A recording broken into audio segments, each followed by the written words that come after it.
और ये कि तुम्हारे परवरदिगार ही के पास पहुंचना है, और ये कि वो हंसाता और रुलाता है, और ये कि वही मारता और जिलाता है, और ये कि वही दोनों जोड़े यानी नर और मादा पैदा करता है, यानी नुत्फे से जो रहम में डाला जाता है, और ये कि क़यामत को दोबारा उठाना उसी का जिम्मा है, और ये कि वही दौलतमंद बनाता और वही मुफलिस करता है,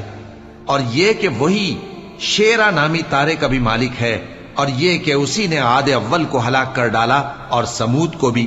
गरज किसी को बाकी न छोड़ा, और उनसे पहले कौम नूह को भी। कुछ शक नहीं कि वो लोग बड़े ही जालिम और बड़े